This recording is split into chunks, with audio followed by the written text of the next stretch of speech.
Learning objectives include what is type 4 hypersensitivity, what is its impact on the body, and how to treat it. Type 4 originally was called a tuberculin reaction.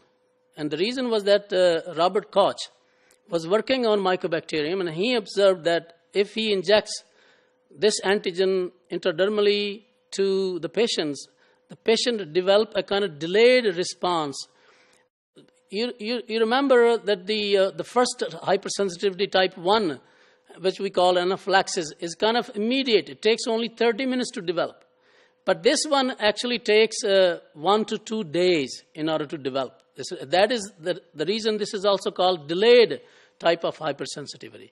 And this hypersensitivity is not antibody mediated. It is cell mediated. Here, T helper cells are involved, which basically stimulate or activate macrophages. And macrophages then cause the damage. We will see how.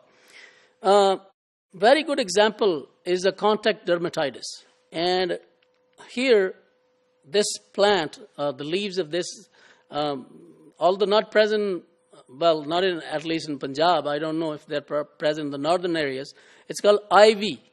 If you contact a person or animal contacts this, the leaves of this plant, he or she would develop contact dermatitis.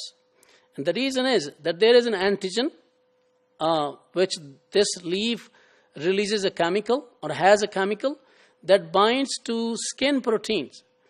And then these proteins, they become changed because of the binding of these chemicals. And body starts recognizing them as foreign. So macrophages, we'll see, well, before we go to see what happens at the cellular level, let me give you an example of delayed type of hypersensitivity. A very good example is a reaction to hair dyes. Most people experience, they can apply the hair dye for the first time, but when they do after like a month, a second time, they end up with a very damaging kind of immune response. And that is a very typical delayed hypersensitivity type 4 reaction. Transplant rejection is another very good example of this type of hypersensitivity. So let's look at the cellular level, what happens. Now, that plant, ivy poison, basically has those chemicals that when they combine with skin proteins, they change the nature of these proteins. And T lymphocytes are activated or they are sensitized. Like B lymphocytes, when they are sensitized, they make antibodies. Here, they don't make any antibodies, but T lymphocytes, they become sensitized against those antigens. And what happens is that this is a kind of visual that you could see in people who are suffering from contact dermatitis type 4 delayed hypersensitivity. The guy on the left side of the screen is suffering from IV, and the other guy was wearing gloves, latex gloves, and has that interaction or type 4 hypersensitivity. What happens is that macrophages take the antigen first and then present to T helper cells. And then these T helper cells are CD4 positive. CD4 basically is a molecule, is a marker on some T lymphocytes. There are two types of cells. T lymphocytes, one has CD8 marker and the other CD4 positive cells. CD4 positive basically are helper cells.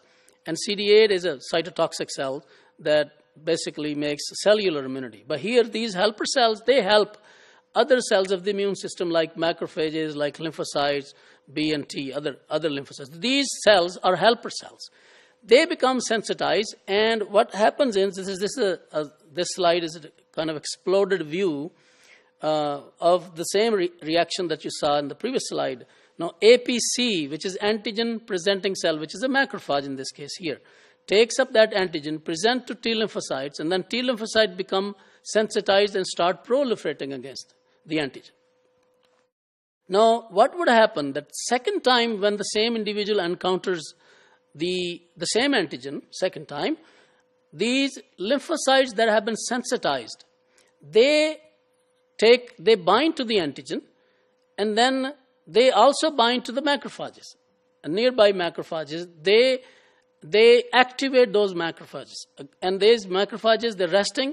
They're not very aggressive cells, but once they get help from T helper cells, and that help comes by secretions, what we call cytokines. So those cytokines aggravate their response. They become more aggressive. Macrophages become more aggressive, and then they would, because these antigens bind to the proteins of the body, and these macrophages then would destroy or would engulf or damage those antigens along with the body antigens, body proteins as well.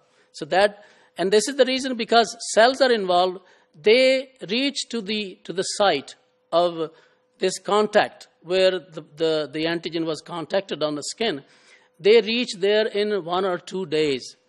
And that is the reason we call it delayed type of hypersensitivity. So how to diagnose? Again, by skin testing. You take the antigen and you inject intradermally. After 2 days, you ask the patient to come again or visit the clinic, and then you see the response. If there's an inflammatory response there or swelling, huge swelling, that tells you that the person is sensitive. Tuberculin testing is commonly done in order to rule out that the person is suffering from TB or tuberculosis. How to treat? Well, the treatment is symptomatic. If it is because of the mycobacterium, you have to give antibiotics a long course. If it's a poison IV, then the best thing is that don't go in that place where poison IV plant is there. So avoid the contact. So in summary, these are T helper cells that are causing the damage through macrophages. They recruit macrophages to do that. They just simply help them. And the treatment is avoid the contact.